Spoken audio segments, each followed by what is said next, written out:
bro. I took off the cover intentionally. Okay, so today's story is Mark chapter 5, verse 25 to 34. Story of the woman who was bleeding for 12 years and then came and touched the hem of Jesus's garment and got healed. That's the story. I'm sure for those who know the story, they kind of know the gist of what took place. So obviously, there's a crowd following Jesus, and this woman is desperate to get to him, and there's just no way. It's like hopeless. And she just does, says to herself, if I can just touch the hem of his garment, that'll do. That'll be enough. And she gets healed in doing that, and then Jesus notices that she touched the hem of his garment. And he gives her, he turns and turns his attention to her in the midst of a whole crowd, and he's like, who touched me? And the disciples are like, like, can you not feel that there's just thousands of people pressing around you? How are you gonna say who touched me? Yeah. Everyone touched you. But he knew that power had gone out of him to meet a need. He felt it, and so he turned his attention to her and says, your faith has made you whole. Yeah, man, you think of the woman, 12 years, bro, with an issue of blood, man. Like, I know what it's like when I'm sick for a week. I'm like, oh, I'm done, man. And then, everyone's like, oh, you got the man flu, you're complaining and stuff like this. Don't know what that's like. Yeah, I'm sure.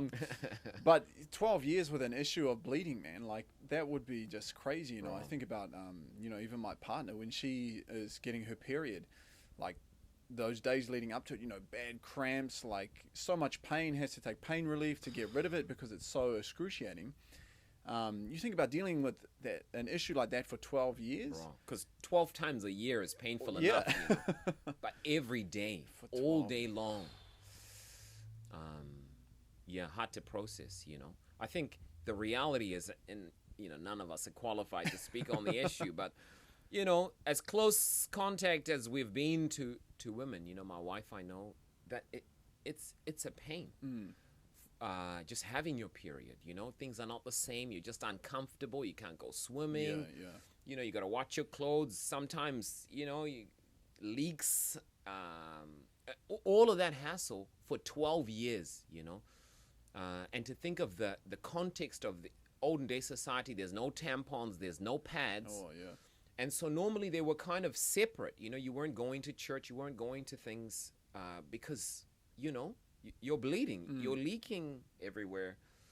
Bro, it would have been rough. It would have been. Yeah, you think about, no intimacy, no marriage, none of that, man. Like, I know. You had to go there. But it's so real that, if she's married... Yeah. Like no one sleeps with someone on their period. Yeah. So, well, some do, but I mean. Well, so, yeah, I know. But they're an exception. Yeah.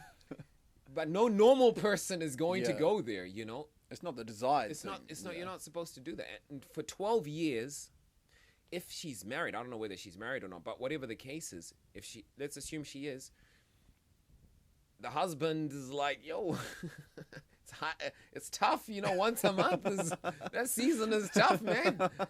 The drought in the home, but he had 12 years, nothing. Yeah. Because you couldn't. Bro, that's a struggle. Yeah, and she would have been an outcast in society totally. As well, like you said, you couldn't go anywhere because you're just bleeding everywhere. Like, oh man, that would have been terrible. It's rough, bro. Yeah. It says she's gone and spent all her money, so it's obviously something that she was desperate to get resolved, spent all her money on doctors. And I'm sure if she's got family or whatever, people come around you to try and resolve the issue, because they know it's a burden. And yet she only got worse, took her money, but no help. What a disappointment, And I guess when you have an issue, you'll try to find any way to alleviate the pain, the issue, whatever it is. People go to try and get healings from people. Christians as well. There's these faith healers and stuff like that. You see them throwing them over on the stage and they're trying to heal them or whatever, but people are trying anything desperately to be healed. So you could imagine the lengths that she would have gone to, to try and alleviate it, and still just nothing. You would be losing hope, right? I mean, what hope would you have? Right, as you're saying that, I think, wow, like my son's got eczema, asthma, multiple food allergies, and I'm thinking, I've been to like naturopaths, I've been to I've been everywhere, like seen everyone, talked to anyone who's a self-proclaimed expert, but paid lots of money, I remember one time, I must have paid like $90 just for the consultation, because normally a doctor's visit is $15 or free for children. It was $90, with a naturopath. And then he goes on Google. I was like, Google? What? Bro, you're going to go on Google while I'm watching. I just paid you $90 to go on Google. At least turn the screen away from me and pretend like you're just coming up with it from your own research. But, and then they'll just sell you supplements. Yeah. I got supplements or whatever. So you pay more money and know better. We would tell the doctors, look, he's got allergies, he's got food sensitive, we're noticing things, and they'll be like, nah, you're just imagining that. Other people say that to us all the time. And what a hassle, bro. It was painful. He lost his hair, always uncomfortable. His skin was just like bleeding all the time. Bro, it was tragic. It was tragic, honestly. Yeah, so where do you turn to, man? Where do you turn to? Bro, where do you turn to? Yeah. Obviously, for this woman, had tried everything, and she would have heard about Jesus, that he had the power to heal and all these sort of miracles that he had done. So, she thought maybe, if I can just get close enough to touch him, I really believe that he can be the person who can sort out this issue for me. That's a real step of faith. I think about even using my partner again, she was a drug addict. And, at that time, no one wants anything to do with you. Any your friends, your family are all sort of cut off. And you get down to your lowest point, even I know that she was. And even like this woman, she would have been unclean and no one wanted anything to do with her. Who do you turn to? There's no help anywhere. And even for my partner, that's when she came to Christ and was the only person that could give her some help, for what she was struggling with. And I can imagine this woman was in that same predicament, Carrying on. Yeah, the woman would have been in the same predicament. Yeah. It makes me think, she was probably, because, that sense of unworthiness, I'm worthless, it's like, who would want to be with me? And so the analogy of just touching the hem of the garment, she's not feeling even worthy to get any close. Not that she can even in reality, but trying to be as unnoticeable as possible in the crowd, because if everyone finds out, unclean, who knows what could happen, And so just to be as unnoticeable as possible. And the only attention she wanted was Jesus's, She just wants his attention, no one else's, because she's obviously got no positive attention from anyone else. And so she's just like, look, if I can just reach him, because at this point all options exhausted, she's got no other option. And it's inspiring that she still hadn't given up hope, because she could have just thought, there's no point even trying, but she never gave up hope. She knew that even if you're like, a spark ready to just turn off, it was just enough for Jesus to recognize her. Yeah, when you're at rock bottom and there seems like there's no way out, everything seems hopeless and dark, that was probably how she felt. But she had that one little tiny bit of, if I could get to Jesus, I feel like he can help me, that little glimmer of hope. And, even in our own lives, it's the same thing that we can do, when every other way seems exhausted and there's just no help anywhere. Even if you come to Christ with even that little glimmer, he'll come to you immediately. That's deep, bro. And take you in his arms. That's deep, bro. That's really what faith is, small as a mustard seed, and he's really reaching out to all of us, because the times do come, that there's those times come, when you've messed up, or when you're sick, you've tried everything, and you really feel like there's actually no other option. And I think her heart in really believing that, if I know Jesus can help me, because he says your faith has made you whole. And I think, a lot of people feel disappointed and feel like Jesus doesn't hear, but actually the approach to him has got no real expectation that something's going to happen. It's like, oh, let's just roll a dice and see if this works. Exactly. Let's just try and see. And I think that here, his acknowledgement of this woman among a crowd of people who are seeking his attention, and you think, wow, many people in the world say, oh, I tried Christianity and it didn't work, Oh, I've said many prayers and God didn't hear. And yet there's a crowd of people also trying to get Jesus' attention, but he recognizes one woman who's with all her heart, the last bit of faith she's got, is seeking for him for a cause that she really needs, and he would never turn away from someone like that, That's deep, man. Think about it, everyone pressing in on him, but he notices her out of everyone. So she must have had, even though her faith might have been small to her, she must have had the most faith out of everyone that was there, that was touching him. And you think about how big her faith was, because if we were going to someone like that, you'd be like, I have to talk to him or get him to notice me. Totally. For him to be able to fix whatever my issue was. But she thought, I don't even have to have him talk to me. I don't have to have him touch me. I don't even have to have him see me. But if I can just touch him, even the slightest, then I believe that he can fix my problem. That's faith that's on another level, man. That's profound. And it's recognizing that God sees the heart. It's not so much the action, whether you lift your hand up this way or pray with your face on the ground or kneel. God's looking at the heart and the desire, and the trust in him to do something, and he recognizes it and he answers, Bro, it actually makes me think to myself, that, here we are at a time when the world is considered to be heading towards godlessness. People have less and less faith, and I think, here it's highlighting the motives of following Jesus, because so many people, churches are filled with people that say Jesus, Jesus, sing and pray and all of that, all the crowds around him, that want him. But, how many people would come to Jesus? I'm really thinking, this woman had tried everything, she had tried everything. And so she was determined. And I think, within our lives, people, I've got this little need, and something that's actually fixable without a miracle.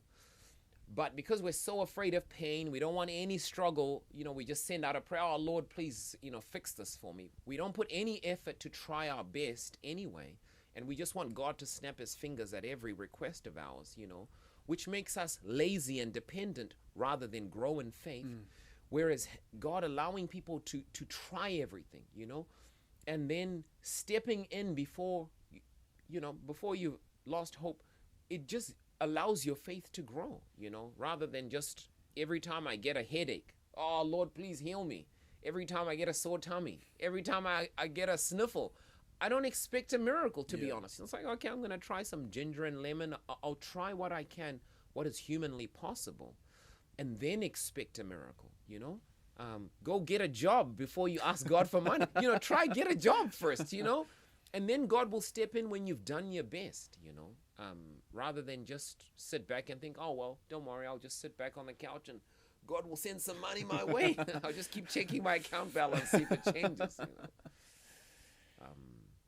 you have to work. You have to be practical about things as well with Christ. It's not that he's just some sugar daddy, and that I'm just kicking back, man, and he'll just take care of everything I need, and I don't have to do anything. Just give me the credit card. Exactly, and so many Christians, when things aren't answered in the way that they wanted or whatever, it's like, oh, where is God?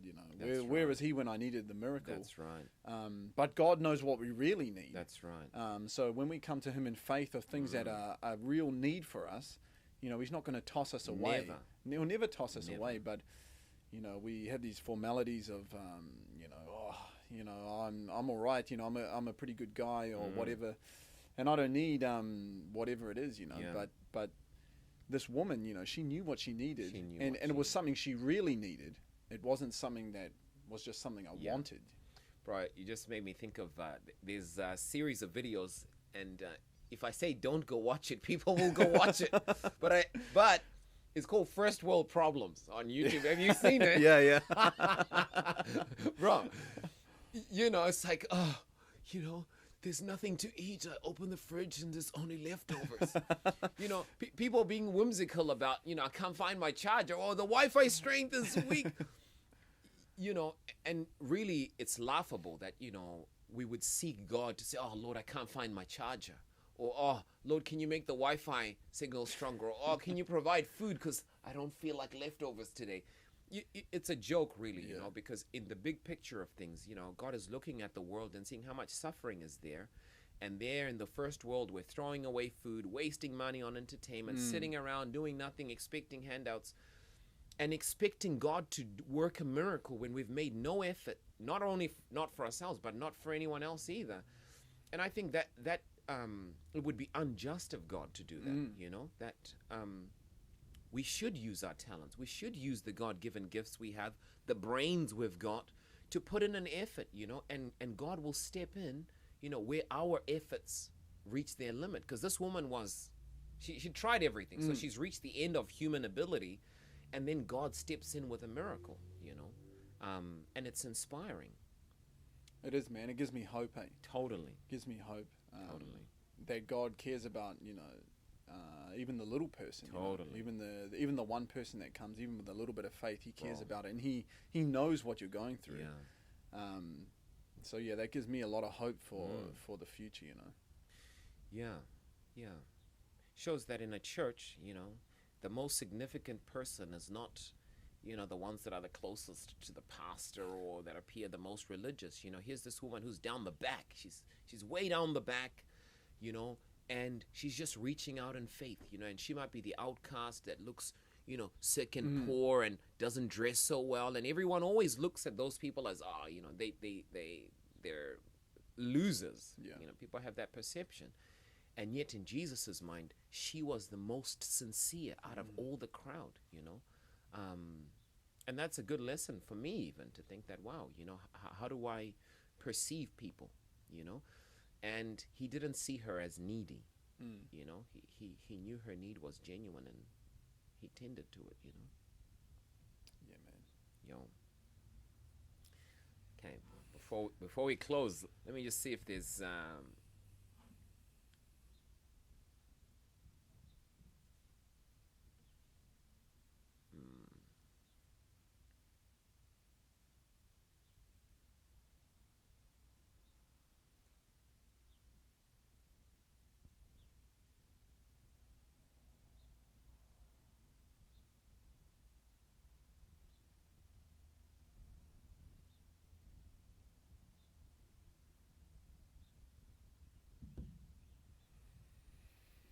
yeah, I think that's good, Yeah. you know. Yeah. I don't know what else you could touch I think on. that's good. What say you, Natham?